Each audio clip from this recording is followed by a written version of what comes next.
Je suis Anne Pioz, psychothérapeute et coach. La pleine conscience du pouvoir est un podcast qui s'adresse aux femmes qui veulent reprendre le pouvoir sur leur relation avec la nourriture, sortir des injonctions de la culture des régimes et ne plus se sentir seule avec tout ça. Dans ce podcast, je partage des outils, des réflexions. Je vous parle aussi de pleine conscience et d'introduire dans votre quotidien plus d'observation de votre propre fonctionnement. Je vous propose également des témoignages de femmes qui vivent ou ont vécu un trouble du comportement alimentaire ou une relation compliquée avec leur alimentation. Leurs témoignages vous permettront, je l'espère, de réaliser que nous sommes nombreuses à nous retrouver prises au piège de cette relation toxique. Je vous laisse avec l'épisode du jour. D'abord, j'ai jamais été en surpoids, quelques kilos de trop, mais jamais de réel surpoids. En revanche, j'ai toujours eu des réflexions depuis à peu près l'âge de 15 ans, des réflexions qui ont été faites par ma grand-mère maternelle. Eh ben, tu vas pas mettre un maillot de bain 2 pièces, il faut mettre un maillot de bain 1 pièce, etc., etc.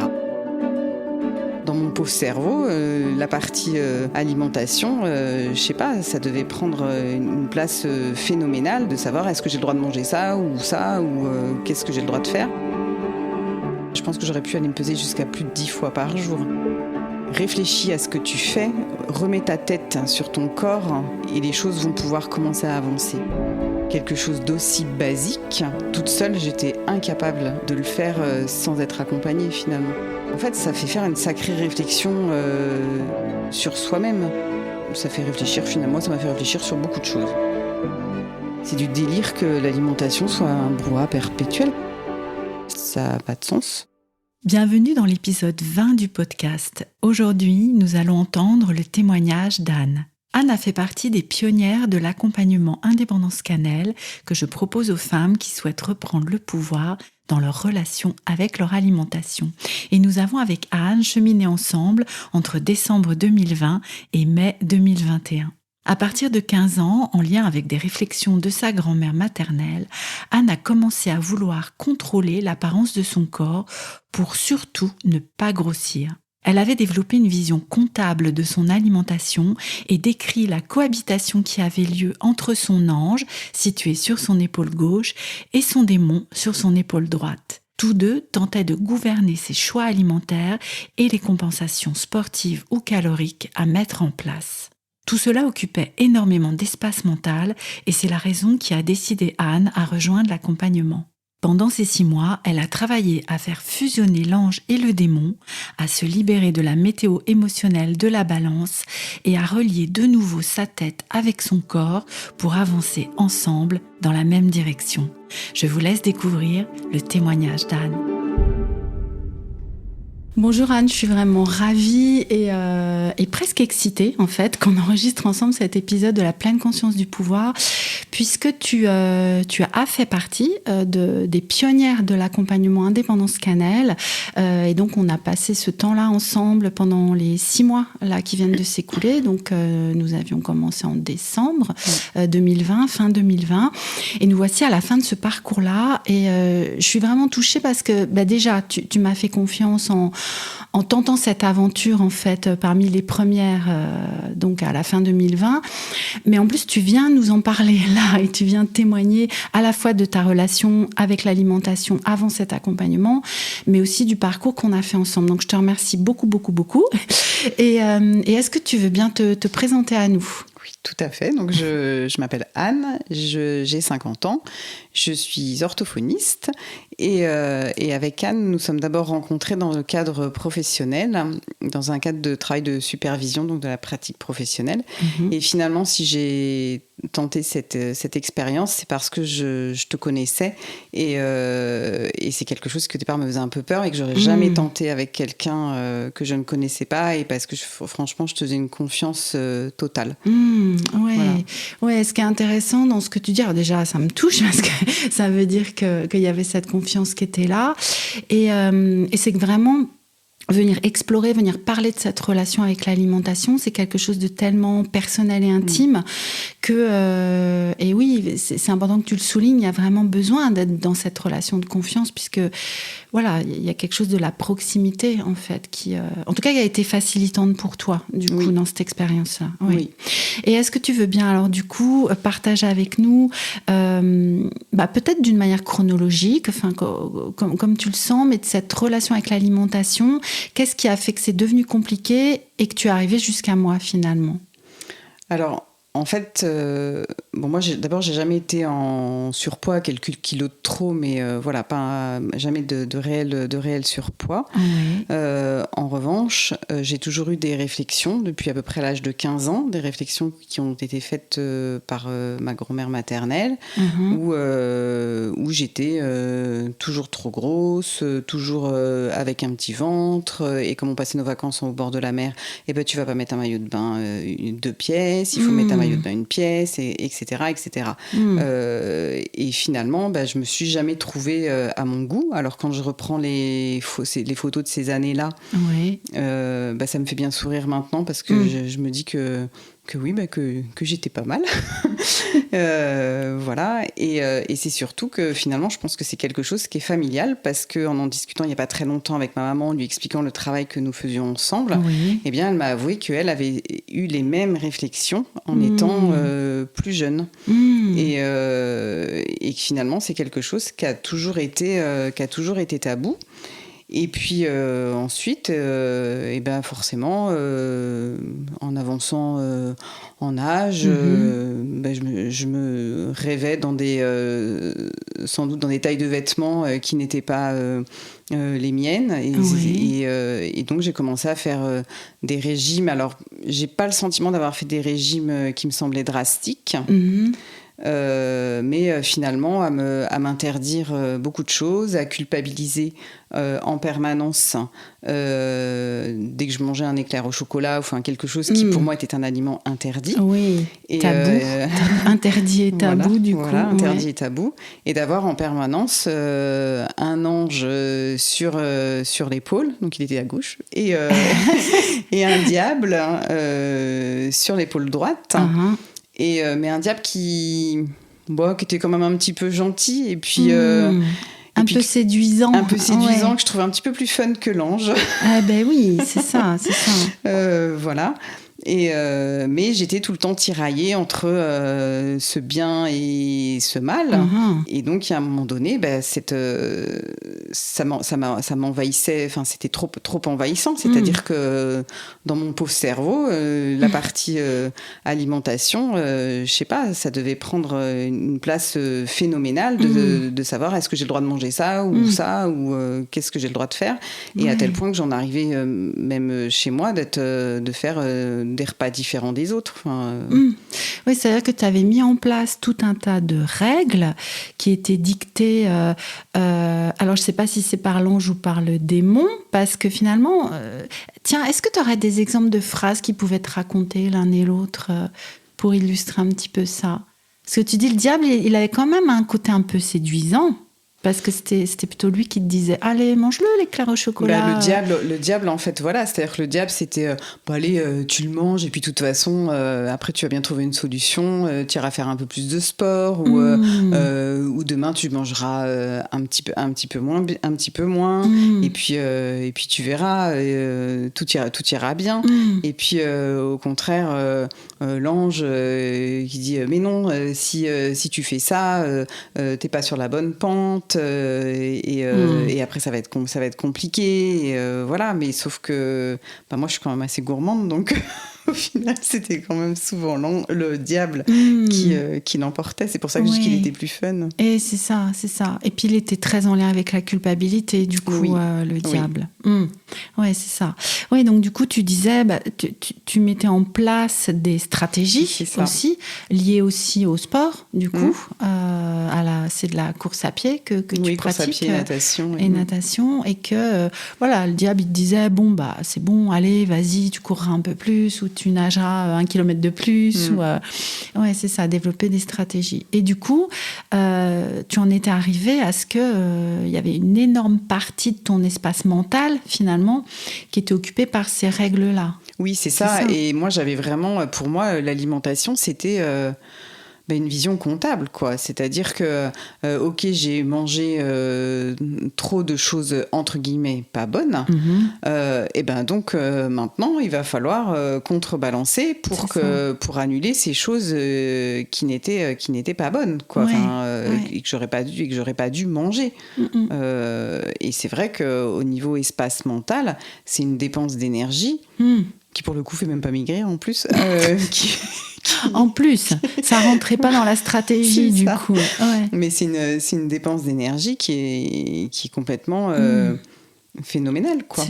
C'est ça. Et qui, à un moment donné, je me dis, mais je peux pas continuer à vivre avec ça. Et quand, en fait, j'ai vu le programme que tu proposais, sur le coup, je me suis dit, non, je rentre pas dans le cadre de ce programme, j'ai pas forcément de surpoids, enfin, surtout qu'en plus, je sortais d'un régime, où j'avais perdu, où j'avais un poids qui se stabilisait. Je me dis, non. Puis finalement, en lisant en détail le programme proposé, je me dis, si, je colle parfaitement à ce programme et j'ai envie d'essayer parce que je me dis, je peux essayer autre chose qu'un énième régime et quelque chose qui surtout sera durable dans le temps et qui va profiter certes pour mon alimentation, mais sans doute pour plein d'autres choses, une prise de confiance en soi, parce qu'il y avait tout ça derrière finalement. Oui. Du coup, est-ce que tu te souviens de ce qui t'a fait te dire si finalement c'est pour moi? Ce qui m'a fait dire, c'est que je me rendais bien compte que d'abord, je ne pouvais pas rester dans ce système à me dire je vais me mettre au régime légumes tout le temps, parce que je me suis dit à un moment donné, ça ne durera pas. C'est pas possible. Je peux pas rester dans un système où systématiquement je fais un plat pour mon mari, mes enfants et puis un autre pour moi. Et je me suis dit, il y a un moment où ça va déraper et où je vais envoyer tout promener. Et finalement, peut-être que les kilos perdus, je vais en reprendre le double ou je ne sais pas. Et puis ce qui m'inquiétait aussi, c'est que j'ai 50 ans. Alors je me disais, oh là là, 50 ans, préménopause, peut-être bientôt.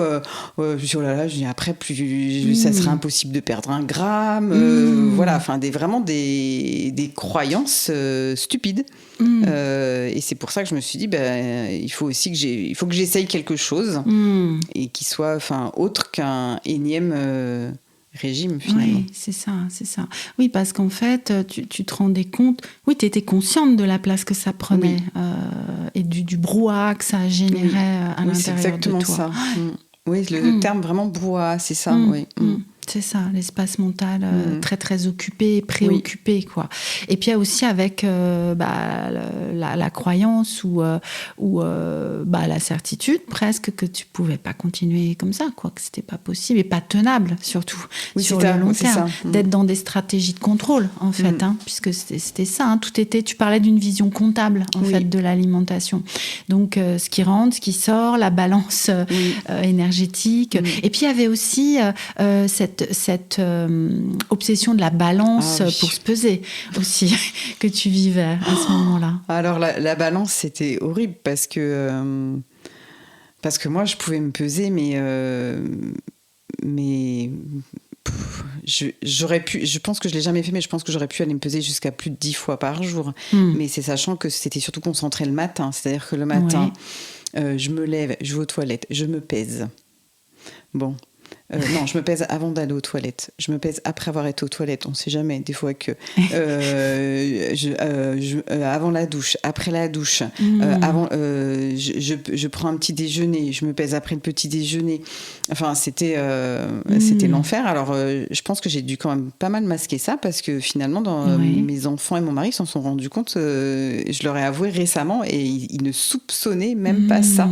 Oui, de ce que tu vivais. Je rentrais du travail, je me pesais avec les chaussures, sans les chaussures. Enfin, ça devenait, mais je me dis, mais c'est d'une stupidité. Ouais, et en même temps, tu sais, moi, je suis avec je sais pas quel terme tu mettrais, mais moi j'ai envie de mettre la souffrance dans laquelle ça venait te mettre, en fait. Parce qu'on en a aussi parlé pendant l'accompagnement de presque une météo émotionnelle qui dépend de ça, en fait. Oui, c'est-à-dire que il y avait la météo, et puis il y avait finalement la balance qui me disait, si le chiffre était sympa, et je me disais, tiens, je vais pouvoir manger un petit peu un truc entre guillemets interdit. C'est ça.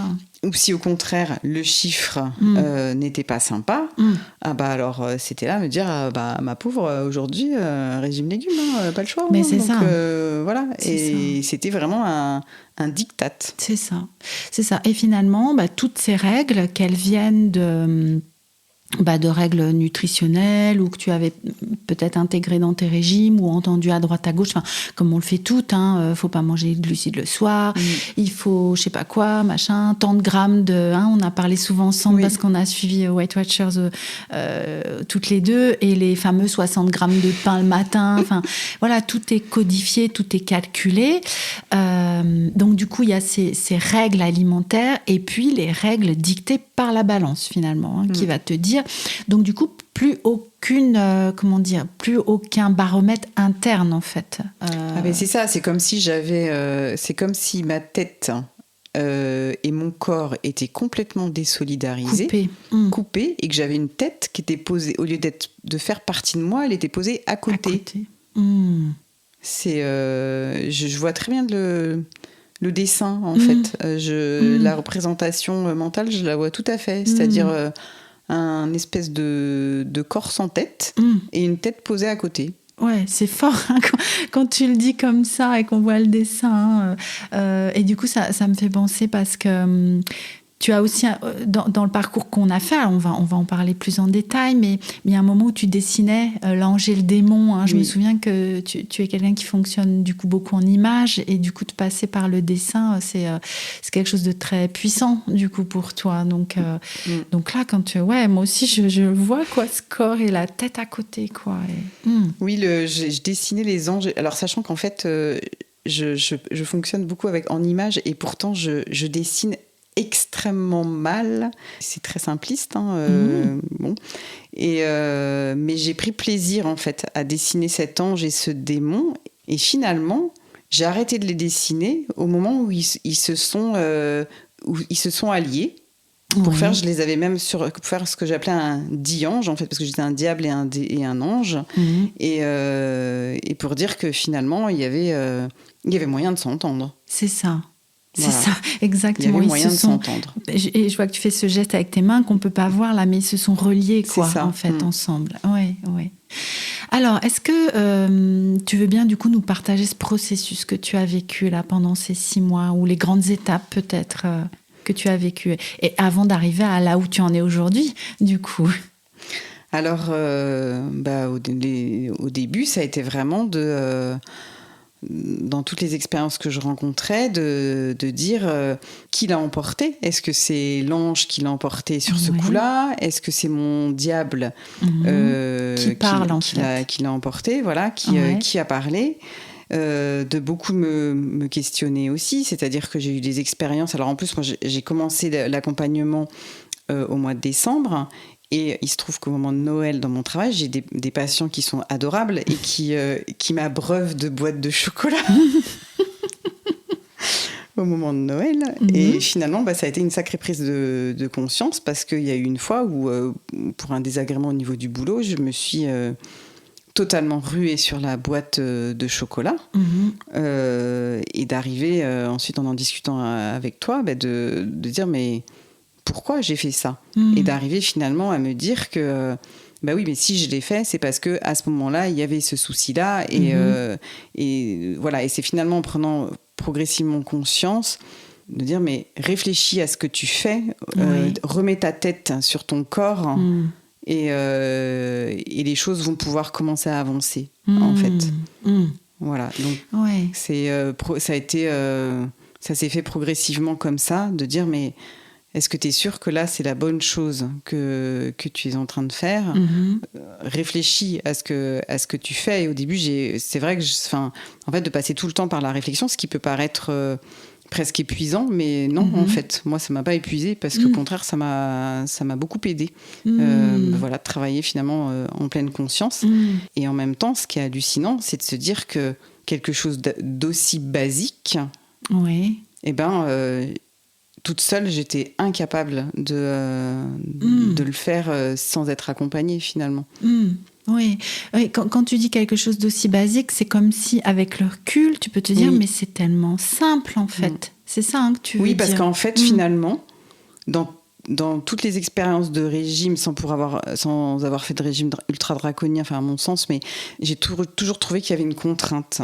À un moment ou à un autre. Mais oui. Bah forcément, quand il faut manger des courgettes bouillies plutôt qu'une tablette de chocolat, c'est pas hyper fun. Bon, voilà. Mais alors que là, à aucun moment, je n'y ai vu de contrainte. Et qu'en fait, ça fait faire une sacrée réflexion sur soi-même. Certes, sur l'aspect alimentation, mais finalement, il n'y a pas que ça. Ça fait réfléchir, finalement, ça m'a fait réfléchir sur beaucoup de choses. Oui, c'est ce que tu disais juste avant, que c'était OK, la question de l'alimentation, mais que c'était quelque chose de plus global, du coup, qui s'est dessiné pour toi. Oui, parce que moi, j'ai pas tellement confiance en moi. Et finalement, de faire tout ce travail qui est parti de l'alimentation, ça m'a aussi aidé à avoir... alors, tout n'est pas gagné, mais un petit peu plus confiance. À asseoir un petit peu plus certaines positions. Et c'est bien. Et tout est parti finalement de ce travail-là. Oui. Et alors, je voulais revenir à ce que tu disais sur finalement l'espace mental qui a été pendant un certain temps très occupé, du coup, à réfléchir. Tu disais, ça peut sembler, peut-être barbant, ou enfin, je sais plus si c'est ce terme-là que tu as dit, mais prendre beaucoup de place. Mais finalement, la place, elle était déjà prise, déjà occupée finalement par ses préoccupations. Et moi, ce que j'y vois, tu vois, dans ce moment-là où on remet de la conscience, où on se met à réfléchir sur ce qu'on est en train de faire et à observer ce qu'on est en train de faire, ça prend de la place et de l'énergie, mais dans un cercle vertueux, finalement. C'est ça. Dans un cercle qui nous sert, alors que le cercle d'avant, il était plutôt à nous desservir, du coup. Tout à fait. Tu vois ça aussi comme ça? Oui, c'est ça. C'est-à-dire qu'effectivement, tout cet exercice mental, voilà, c'était une bonne énergie. C'est ça. Et finalement, petit à petit, ça a balayé. C'est-à-dire que si je devais avoir une représentation de mon pauvre cerveau, l'aspect alimentation avec tous ces aspects contraintes et brouhaha devait peut-être occuper 2/3 de l'espace alimentation, on va dire. Oui. Et finalement, en faisant ce travail-là, ces 2/3-là ont reculé pour... Je ne vais pas dire que maintenant c'est inexistant, mais n'empêche que ça représente une partie totalement infime. Quoi. Oui. C'est-à-dire qu'à un moment donné, j'ai eu un déclic en disant... je vais essayer de manger comme les autres, je verrai bien ce qui va se passer, je vais essayer tout ça. Et puis j'ai vu que c'était quand même plus plaisant et que progressivement l'ange le démon disparaissait. Ouais. Et puis c'est surtout que j'avais plus de frustration parce que quand finalement on se met à un truc qu'on mange jamais comme les autres. Alors au déjeuner c'est facile parce que je déjeune toute seule, je suis un peu dans le rush du boulot donc j'ai pas forcément faim à l'heure du déjeuner, mais le soir c'est un moment convivial en famille. Et j'étais avec ma soupe de potiron. Bon, j'aime bien, mais enfin il y a des moments voilà. Et du coup quand arrivait le repas plaisir de la fin de semaine, parce que ça j'y tenais, je me ruais sur ce repas. Et mais vraiment à m'en rendre, je vais pas dire malade, mais à manger vraiment plus que de raison. Et finalement, quand j'ai décidé, non, je vais essayer de manger comme les autres en écoutant ma faim. Et je suis pas obligée, si j'ai décidé de manger des pâtes, je suis pas obligée de me manger une assiette énorme. Et si j'ai pas faim pour une assiette énorme, je me suis rendu compte que finalement, sur le repas plaisir de fin de semaine, j'avais quand même aussi sacrément réduit. Oui, c'est intéressant ce que tu dis de ce vécu par rapport à ces repas plaisir, parce que ce que tu expliques et qui est flagrant là pour le coup, c'est qu'en enlevant la frustration, en fait, du coup, tu réduis le fait de lâcher complètement au moment de ces repas plaisir et d'être dans quelque chose de complètement irraisonné, en fait, où le cerveau se débranche et que tu peux pas t'arrêter. Que tu sais, c'est vraiment le phénomène de la privation. En fait, privation et compulsion.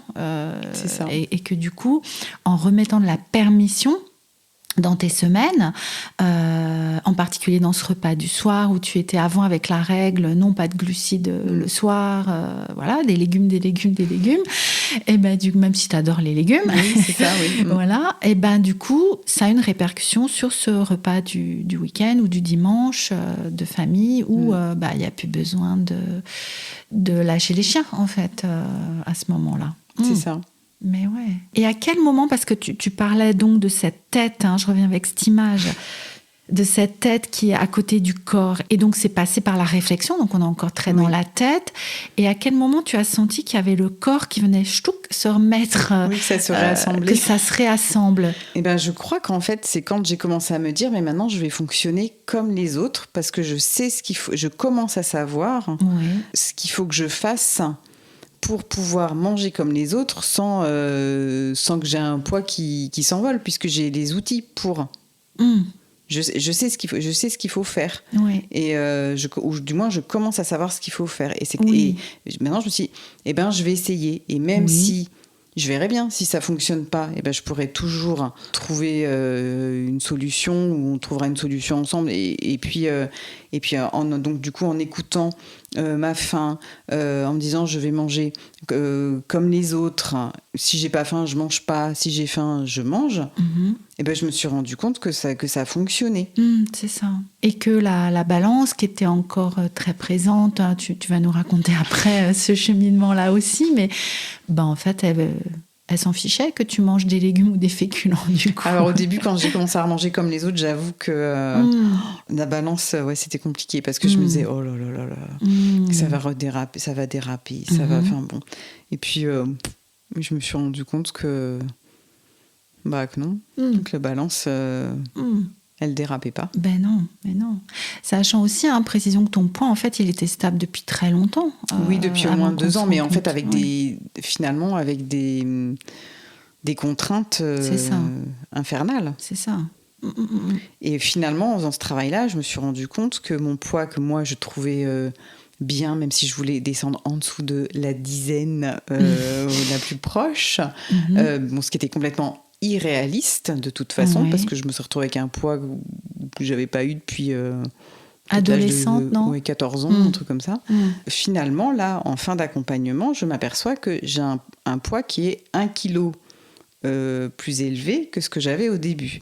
Ce qui, il y a encore 6 mois, aurait été une affaire d'État. C'est-à-dire que j'aurais été en mode privation, et que là, finalement, je me dis, oui, mais moi, je me sens bien comme ça. Et puis que j'ai bien compris que surtout, ce poids, en fonction des cycles hormonaux, etc., pouvait fluctuer. Et que c'est pas parce que j'avais 1 kilo de plus que j'allais moins bien rentrer dans la dernière jupe achetée ou le dernier pantalon. Voilà, et que tout de suite, tout le monde allait le voir. Donc j'ai fini par comprendre ça, et là ça me va plutôt bien. Du coup, comment tu dirais que tu te sens aujourd'hui, que ce soit avec ton poids, ton image corporelle, ces voix dans ta tête qui sont plus trop lâches de ce que tu disais, et la balance?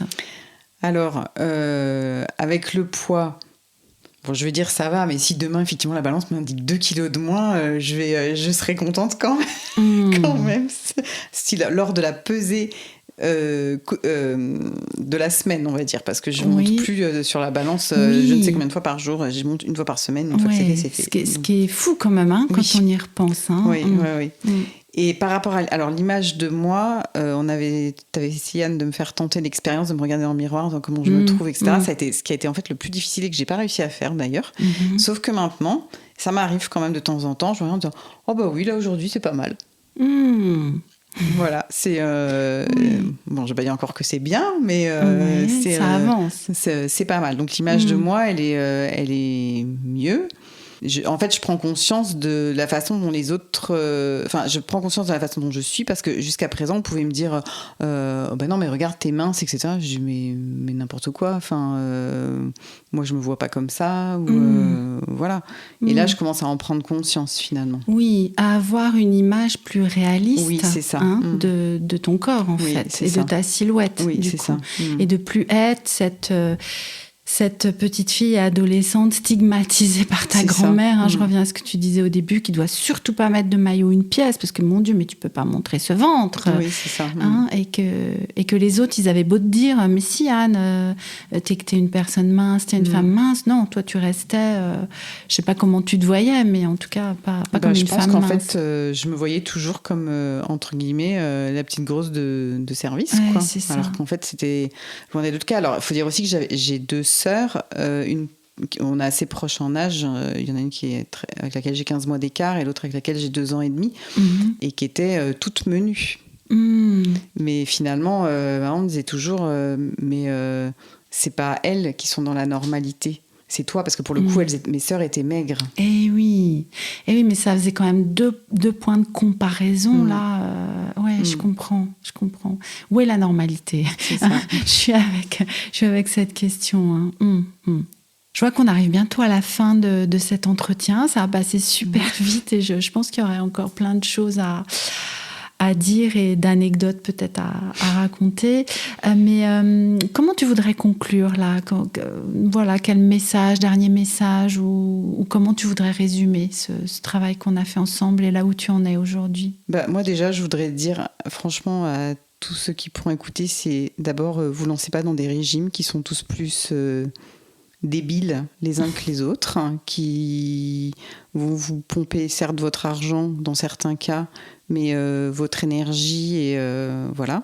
Le plus important, c'est de faire ce travail sur soi, alors qui certes au bout de 6 mois n'est pas terminé. Et je sais pas s'il se terminera un jour. Je sais pas si j'ai envie qu'un jour il se termine d'ailleurs. Oui. Mais en attendant, moi, en ce qui me concerne, m'a permis de trouver beaucoup de clés pour que cette alimentation soit vraiment un plaisir, parce que manger à la base c'est quand même un plaisir. Enfin, je veux dire, c'est du délire que l'alimentation soit un brouhaha perpétuel. Ça a pas de sens. Mais oui, parce que c'est vrai qu'on l'a pas évoqué encore ici, mais toute cette notion de plaisir, c'est quelque chose c'est une notion sur laquelle tu as retravaillé aussi beaucoup, puisque ces contraintes-là, elles enlevaient beaucoup de plaisir en fait. Et qu'on peut tout à fait se faire plaisir en mangeant sans se dire qu'on va prendre un poids pas possible. En fait, il suffit tout simplement, ça paraît basique, mais tout simplement de s'écouter, écouter sa faim et écouter ce dont on a envie. Et quand on n'a pas faim, pourquoi on irait manger ? Parce qu'on a dit qu'il fallait se mettre à table à 19h30 ou 20h et que c'était important de le faire. Non, on peut être à table avec les autres et rien mettre dans son assiette si on n'a pas faim. On n'est pas obligé d'aller prendre un petit déjeuner si on n'a pas envie de manger. Et voilà, et quand on entend dire que c'est le repas indispensable de la journée, non. Il faut écouter ses sensations. J'ai juste nous qui pouvons savoir si ce dont on a besoin n'est pas le voisin. Exact. C'est tout. Oui. En fait, c'est du bon sens, sens. Et c'est valable dans les deux sens, d'ailleurs. À la fois, si j'ai pas faim, pourquoi je mangerais ? Et si j'ai faim, pourquoi je ne mangerais pas ? Ou que je me limiterais à ces fameux 60 grammes de pain, ou je ne sais pas quoi, ou 4 cuillères de riz, ou j'en sais rien. Ouais. Du coup, alors tu disais, et puis pour conclure, tu disais que c'est un travail où tu sens que voilà, ça a beaucoup avancé, il y a eu beaucoup de prise de conscience et de réduction de ce brouhaha là, à l'intérieur de toi et de tes pensées autour de l'alimentation, mais que c'est quelque chose qui va continuer et que presque tu dis, mais moi je suis contente que ça continue en fait. Oui, parce que je pense qu'en même temps c'est mon histoire et c'est comme ça. Et puis Moi, je crois que j'ai besoin d'être tout le temps en questionnement et que finalement, sur ce genre de choses, ça s'arrête jamais parce que, alors je dis ça maintenant, mais j'aurais peur que si je me disais, bah ça y est, tout est résolu, voilà, ça me mette finalement dans une incertitude où j'ai du mal à exprimer ça, mais je disais que je suis pas sûre de moi et j'aurais peur que d'un seul coup, je prenne une assurance pas possible et qu'au final, ça me desserve en me disant oui mais là regarde t'as dérapé alors que t'étais sûre de toi, en fait comme si il pouvait y avoir trop de confiance en toi. Oui, trop de confiance, c'est ça, oui. Un excès de confiance soudain et qui pourrait nuire finalement à ce bien-être. Je pense que j'ai toujours un petit peu besoin de sentir que il y a quelque chose qui n'est pas totalement résolu, mais en même temps c'est pas pour ça que je me sens pas bien et au contraire, quoi. Oui, moi je suis aussi avec ce perpétuel mouvement et ces perpétuels apprentissages dans laquelle, tu vois, moi j'ai vraiment cette sensation que quand on commence à réfléchir sur soi, faire un travail sur soi, à se poser des questions, c'est infini. Et ça veut pas dire que la souffrance est là. C'est pas ça que ça veut dire. Ça veut dire que c'est comme si tu avais ouvert une porte, là, une boîte ou je sais pas quoi. Et puis que, voilà, c'est quelque chose qui va se continuer, en fait. Oui, c'est ça, quelque chose qui va effectivement qui va se continuer, qui va continuer à progresser, qui aura certainement qui va continuer à avoir des interconnexions avec d'autres volets de ma vie sans être forcément lié à l'alimentation et c'est ça qui est intéressant. On n'est pas des bouts de trucs, quoi. Oui, c'est ça. C'est la personne dans sa globalité, en fait. Ouais. Je te remercie beaucoup, Anne, pour ce témoignage et pour avoir pris ce temps et pour avoir fait tout ce cheminement avec moi. C'est quelque chose qu'on a fait ensemble avec un accompagnement qui a continué de se construire aussi tout au long de ces 6 mois et qui continue à évoluer. Et voilà, quoi. Et puis, écoute, à bientôt, de toute façon. Merci à toi, Anne, et de ta bienveillance et vraiment de m'avoir permis d'aller sur ce chemin de la confiance.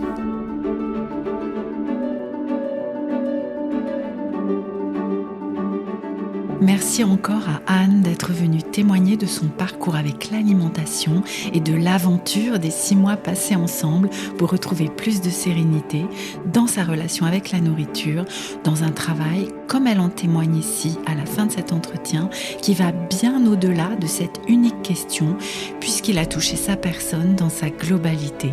N'hésitez pas à partager cet épisode s'il vous a plu et à nous laisser un commentaire sur le blog, un avis et une note 5 étoiles sur Apple Podcast. Cet épisode est le dernier avant la pause estivale. Je vous retrouve à la rentrée pour un nouvel épisode de la pleine conscience du pouvoir.